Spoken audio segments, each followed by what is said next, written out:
الحمد لله الذي أنزل على عبده الكتاب ولم يجعل له عوجا والصلاة والسلام على سيدنا وحبيبنا محمد وعلى آله وصحبه ومن تبعهم بإحسان إلى يوم الدين. عباد الله، أوصيكم ونفسي المقصرة أولا بتقوى الله، فاتقوا الله حق تقاته ولا تموتن إلا وأنتم مسلمون. ثم أما بعد. All praise are due to Allah subhanahu wa ta'ala, the most gracious, the most merciful. The best of his peace and blessings shall be bestowed upon his beloved Prophet Muhammad sallallahu alayhi wa sallam and upon those that follow his footsteps. Dear brothers and sisters in Islam,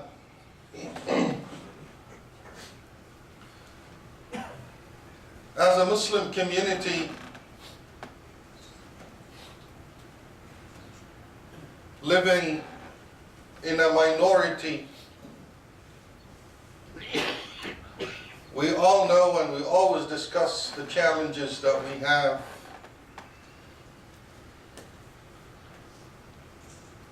I want to say that the reason why we discuss challenges is not for us to feel that life is very difficult and it's non-manageable and it's going to get boring and scary and negative. This is definitely not what we want to do. The smart person is a person that understands the challenges in his or her life so they can overcome them and grow and prosper and succeed in life. So, to make it clear to all of us, we always need to remember that knowing our challenges will help us know how to deal with them, will help us grow and prosper, and inshallah become successful in the dunya and al-akhirah. One of the challenges that we have around us lies in the following question. Is Islam a religion of logic or blind following? We hear that a lot. And I believe the reason why this question is always posed, because religions in general appear to people as blind followers. Especially when you see some practices, religious practices, that makes no sense. Or they're obviously and clearly illogical, non-reasonable, or destructive, or harmful. There are some practices out there in different religions that appear as such to people. And we live in a time where logic and science and common sense and reason is paramount. We claim to run our life, our civilization, based on logic. So it makes sense if someone comes and says, why do you need religion? It's illogical. It doesn't make sense. Look at this and look at that. Look at what this person is doing. Look at what that woman is practicing. It's illogical. Don't blame people for asking that question. It's a legitimate question. It is our job to know if our deen is logical or not. And that challenge is open. It has always been open. If you look in the Holy Quran, the message of Allah subhanahu wa ta'ala, from the beginning, it addressed the mind. It addressed the reason. It addressed logic. Is Islam being portrayed in this frame? This is the question that we need to ask ourselves. And this is why a lot of people that attack Islam and Muslims, or Islam as a system, this is the claim that is made. Doesn't make sense, blind following, illogical. Now, unfortunately, that evaluation of Islam in itself, most of the time it's illogical. Most of the time it's people that base their judgment based on what they've heard. Yes, we are a society and a civilization of logic and science, but do we think that every single person that speak out of that logic and science and proper knowledge, or speak out of what they hear? Being influenced by the media, being influenced by the loudest voices, influential voices. Allah subhanahu wa ta'ala, addressing this phenomena, told us in the Holy Quran in a very famous surah to show us that this is nothing new for humans. In Surah Al-Kahf, where Allah subhanahu wa ta'ala said, starting from وَيُنذِرَ الَّذِينَ قَالُوا اتَّخَذَ اللَّهُ وَلَدًا, Surah Al-Kahf that we all know and we all read, a very important surah. Rasulullah told us about it, that Surah Al-Kahf is a nur for those who read it, not just in a dunya and akhirah. Nur is exactly what we need at the time of darkness. Because nur is guidance, it will help us see our way, identify the information that we need. In this surah, Allah subhanahu wa ta'ala is talking about الَّذِينَ قَالُوا اتَّخَذَ اللَّهُ وَلَدًا. The people of Quraysh back then, they believed and they claimed that Allah subhanahu wa ta'ala has daughters. Angels that are daughters, female angels. And they would say it with absolute certainty. You will see this phenomena everywhere around us. People talking with absolute certainty. Based on what? Based on هذا ما وجدنا عليه آباءنا. This is what we've heard from آباءنا, people of authority, our parents, the media, our elders, the norm. That's what we've been hearing. This is what we've heard. So they made a bold statement that Allah subhanahu wa ta'ala subhanahu wa ta'ala has daughters, angels that are females. With absolute certainty, how many of the claims that we hear against Islam are made with absolute certainty? Not just from people of other faith, even from people that claim to be Muslims. Nowadays, you watch these shows, videos, crazy. They present information in what they claim that it's logical with absolute certainty and confidence.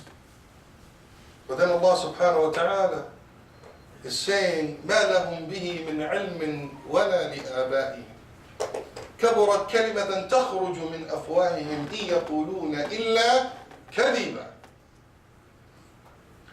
Those that present such allegations or claims against Islam, most of them, they don't know what they're talking about.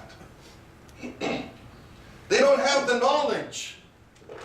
They don't have it, nor آبائهم, nor their trusted sources, nor the media, nor the people that claim to know. They all don't know. How do we know they don't know? Because we have the source in our hand, Quran al-Kareem. Not only that, not only they make claims based on ignorance, كبرت كلمة تخرج من أفواههم يقولون إلا كذبا. What they're saying is absolute lies, big lies.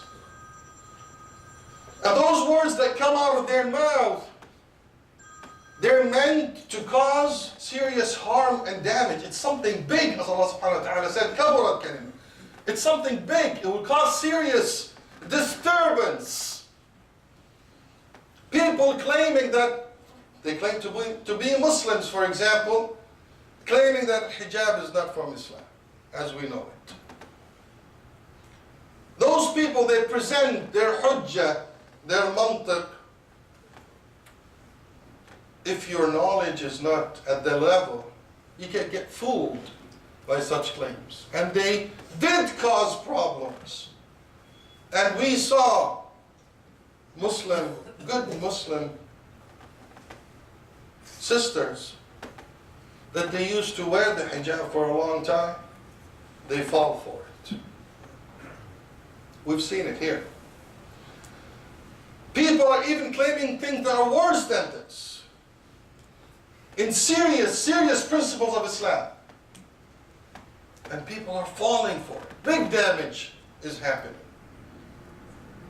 Because they don't have the knowledge, and unfortunately, a lot of us don't even have the knowledge to deal with it. How do we deal with such a situation? People are saying things, hearsay, or they're planning it. They're both dangerous. Rasulullah said, كَفَى بِالْمَرْءِ كَذِبًا أَنْ يُحَدِّثَ بِكُلِّ مَا سَمِعَ. Now there are people that don't mean harm, they're just saying things. But they're, again, conveying wrong information. This is kadhib. The hearsay is kadhib. Everything you hear you say. How do we protect ourselves from this? Allah subhanahu wa ta'ala showed us in the Holy Quran the method to deal with such allegations and claims.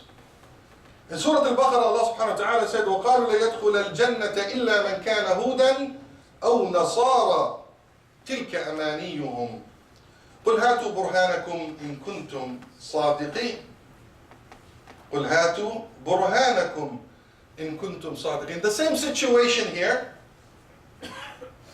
People made a bold statement, a bold claim. Nobody will enter Al-Jannah إِلَّا مَنْ كَانَ هُودًا أَوْ نَصَارَى. Serious claim. Talking to whom? Talking to Muslimin. This is serious. Again, saying it with utmost certainty and confidence. This is going to happen. And you always hear them. This is the way they speak. With confidence. They're not hesitant. They're not hesitant. Fitna. They'll blow your mind away sometimes with their perceived logic and confidence. But Allah subhanahu wa ta'ala is telling us, تِلْكَ أَمَانِيُّهُمْ. They wish. The test, قُلْ هَاتُوا بُرْهَانَكُمْ إِن كُنتُمْ صَادِقِينَ. And that's where a lot of us, especially our youngsters, this is where we fail. We hear the claim, it's presented in a strong, confident, logical way to us. What do? We start doubting ourselves. We start doubting our deen. We're the one that gets hesitant. But what we're supposed to do is say, هَاتُوا بُرْهَانَكُمْ إِن كُنتُمْ صَادِقِينَ. Prove it. Show me the proofs. Some of them are ready. They will show you 1, 2, 3 proofs. The more knowledge you have, the more understanding and proofs you will demand. But just the fact that each and every one of us, all our children, need to get used to this principle. At this stage, especially, in a world that's open for a huge flow and overflow of information coming from everywhere, sources that we don't even know, big data, Google, internet, information are flowing at us. Our response as Muslims, as Allah subhanahu wa ta'ala taught us, is قُلْ هَاتُوا بُرْهَانَكُمْ إِن كُنتُمْ صَادِقِينَ. We need to verify every single word we hear. We need to verify every single letter that we hear. Especially people that are clearly attacking. We don't want to be argumentative, just argue everything. But we're talking about people that make serious claims with absolute confidence. Your first line of defense is قُلْ هَاتُوا بُرْهَانَكُمْ إِن كُنتُمْ صَادِقِينَ. Where's the proof? Show me the proof in the Quran. Show me the proof in the Sunnah. He gives you a proof. What do? You take it. If you don't know, اسألوا أهل الذكر إن كنتم لا تعلمون. Go back to people with more knowledge and verify. And it goes on and on and on. We need to verify everything because we need to protect ourselves. Because if we don't stay confident in our deen, if doubt seeps into our hearts, we become weak. We become shy from our religion. We start to twist our own religion, saying, well, maybe hijab is not 100%, but this, or maybe Allah didn't mean it this way. We start playing with the principles of Islam, and eventually we fall into that weakness, and all of a sudden we're ashamed of our identity and our deen. People fall into depression. People make tough decisions. Because nobody likes to live in a continuous state of dhul, as we said before, state of weakness, state of humiliation. Nobody can live in that state. We all like to be comfortable, confident, strong, proud. This is what's needed for us to grow and prosper and succeed.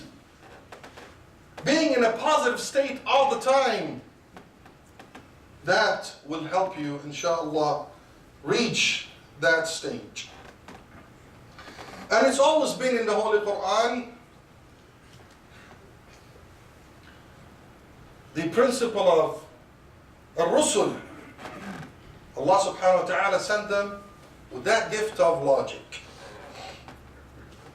The religion of Allah subhanahu wa ta'ala has always been based on training the mind, not blind following. Training the mind. The famous story of Ibrahim alayhi wa ala rasulina as-salatu was-salam, mentioned in Surah Al-Baqarah. ألم تر إلى الذي حاج إبراهيم في ربه أن آتاه الله الملك. Another man who was powerful, who was a king, who was a ruler. He got all the means of power. Again, to set you up to understand that this man is confident. A man of power. This man wanted to argue with Ibrahim alayhi salam fi Rabbi.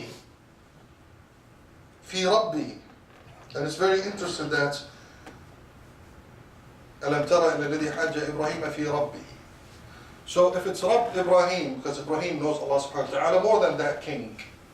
And this guy is arguing about a matter that Ibrahim alayhi salam knows more about him. Or more than him. And this is exactly what happens to us every time. Someone will come and ask you or talk to you about this matter in Islam, claiming that he knows more. Immediately they will come to you with this confidence, claiming that I know more. Hajj Ibrahim fi Rabbihi. So Ibrahim should know more about Rabbihi. But he's got the confidence and the power to say, I want to discuss this with you. إذ قال إبراهيم ربي الذي يحيي ويميت. Who's your Lord? ربي الذي يحيي ويميت. Allah subhanahu wa ta'ala. Sayyidina Ibrahim alayhi salam, as trained by Allah subhanahu wa ta'ala, he used that argument right away. Allah subhanahu wa ta'ala is the one that gives haya umot, life and death. So Sayyidina Ibrahim is responding to this man based on what assumption? That this man is logical. Which is what we always do. You respond thinking that people in front of you are logical. And this is your first test, to know if they're logical or they just mean to disturb and attack. Allah subhanahu wa ta'ala is the one that gives life and death. For a logical person, nobody can claim that a human being will give life and death. For a logical person. But what did that king say? قال أنا أحيي وأميت. I can do that. And the Tafasir says that he brought two men. One was sentenced to death and one was not. So the one that was sentenced to death, he let go. So he gave him hayat, he gave him life. And the one that was not, he sentenced him to death, and he killed him. So he gave him death. In this situation, Sayyidina Ibrahim, you would think, what was he thinking about? Thinking, this man has no common sense. This man is just attacking. If a person is truly, genuinely asking a question to learn, you would tell. But this man is not. Then Sayyidina Ibrahim came back immediately with the argument. قال إبراهيم فإن الله يأتي بالشمس من المغرب فأتي بها من المشرق. When he saw that this man is safih, is ruwaybida, is khafif al-aql. A lot of people nowadays, they speak, they're light-minded. They don't know what they're talking about. They're just yapping. They're arguing without any knowledge. He immediately gave him something more difficult for him to claim. He said Allah subhanahu wa ta'ala brings the sun from al-mashriq. And it's been like this since the beginning of creation. فَأْتِ بِهَا مِنَ الْمَغْرِبِ. Go ahead and change the direction of the sun's rotation. Bring it from the other side. فَبُهِتَ الَّذِي كَفَرَ. Immediately. Right there. He was shocked. He stopped. He couldn't utter a word after that. وَاللَّهُ لَا يَهْدِي الْقَوْمَ الظَّالِمِينَ. He's not going to be guided to get an answer because he's not using his mind. He's attacking out of hatred, out of envy, out of anything negative, but he's not seeking knowledge. So he was completely shut off and he couldn't answer. And this is the way Muslims should be trained. You want to discuss my affairs? Let's talk logic. Are we ready and trained to talk logic? This is what we need to think about. أقول قولي هذا واستغفر الله لي ولكم فاستغفروه فيا فوز المستغفرين.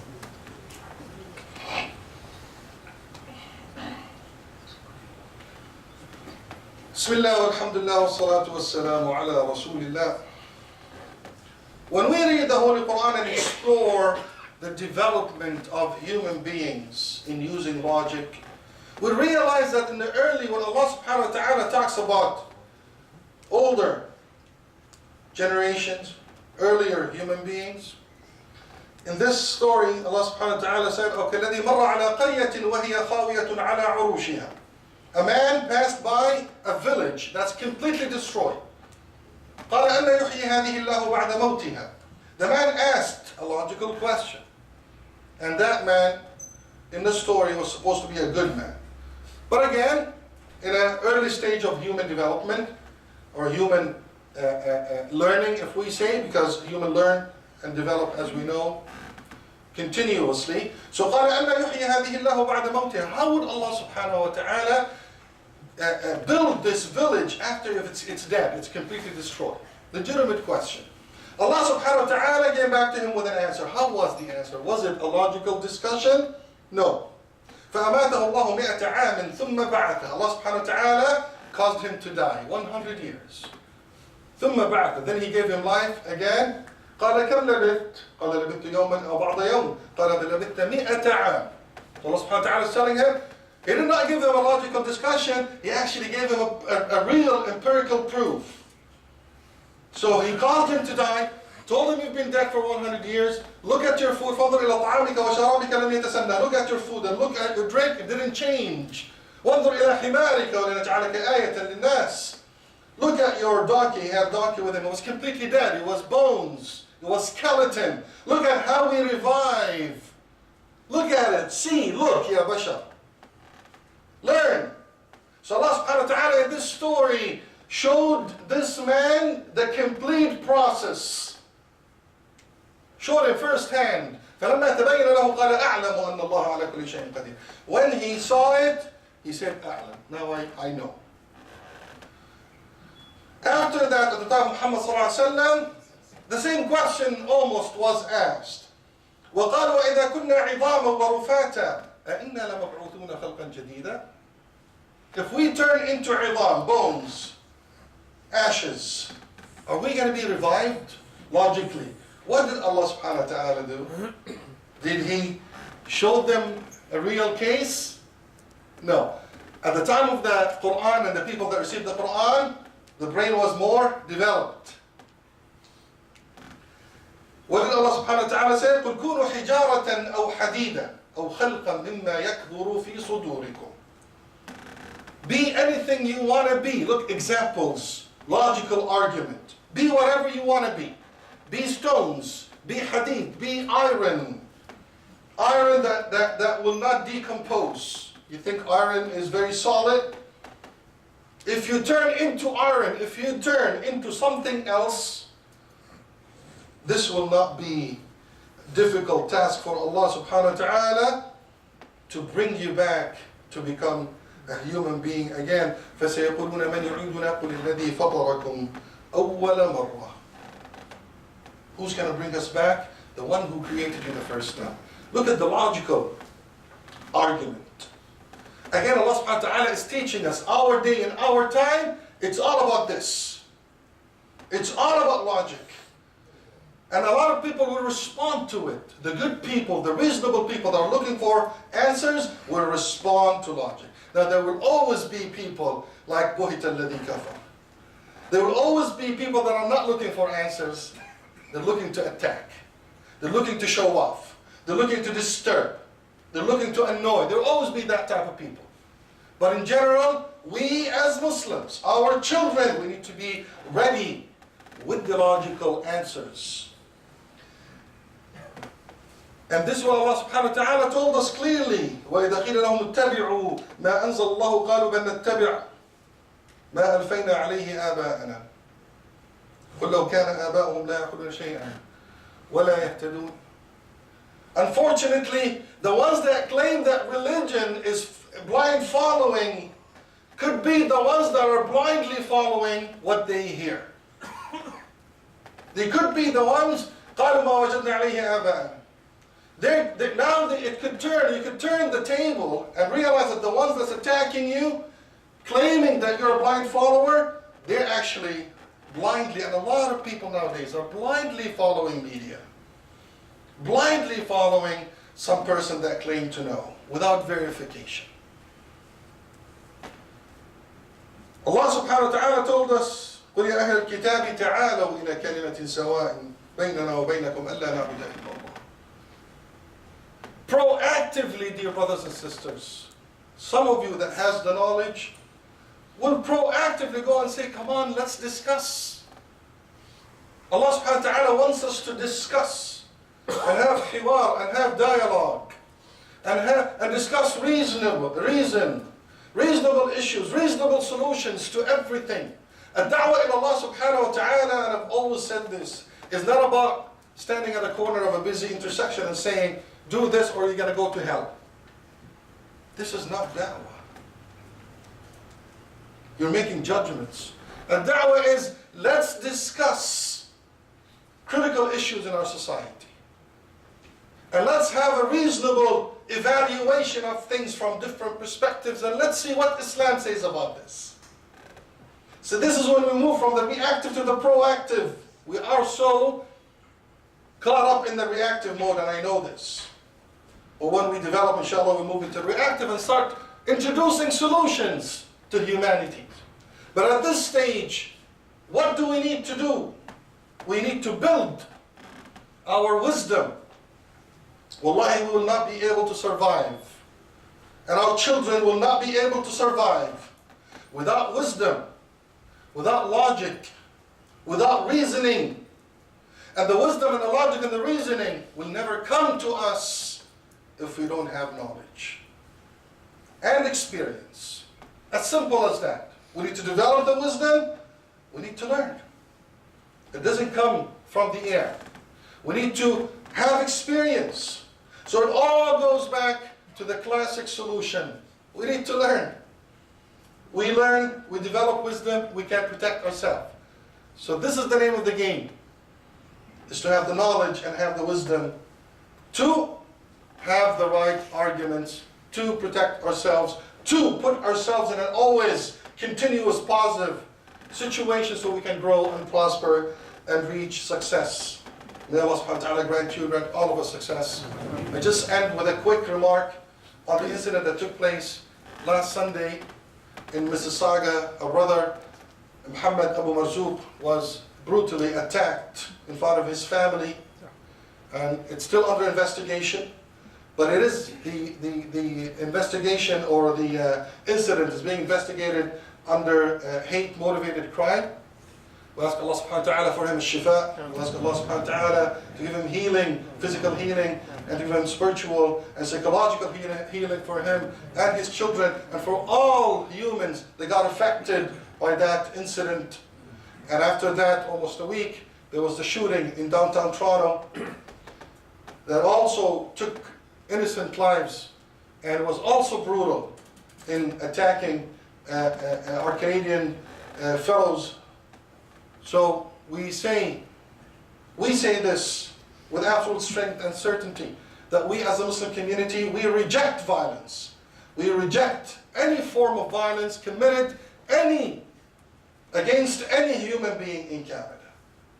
We just said, if it's a fight between civilization, it has to be a fight of reason. We have to use reason. We have to use dialogue. We have to get to know each other. This is the message of Islam. It's never violent. We reject violence. We reject resorting to violence on Muslims or by people that claim to be Muslims, on anybody. We all deserve safety. We all deserve peace. And this is why we're here in Canada. We urge the government to have stronger and stricter laws to prevent such actions. We stand all united against violence, hatred, racism. We demand it for all, and we ask Allah subhanahu wa ta'ala to keep this country safe and prosperous. We ask Allah subhanahu wa ta'ala to protect us and protect our deen. We ask Allah subhanahu wa ta'ala to protect our children from all form of harm. We ask Allah subhanahu wa ta'ala to protect our brothers and sisters across the globe. اللهم نسألك العفو والعافية في الدنيا والآخرة. اللهم عافنا في ديننا ودنيانا. اللهم استر عوراتنا وآمن روعاتنا، واحفظنا من بين أيدينا ومن خلفنا وعن يميننا وعن شمالنا ومن فوقنا، ونعوذ بعظمتك أن نغتال من تحتنا. اللهم ملائكته يصلون على النبي يا أيها الذين آمنوا صلوا عليه وسلموا تسليما. اللهم صل وسلم على سيدنا محمد وعلى صحبه أجمعين. وأنت يا أخي أقم الصلاة.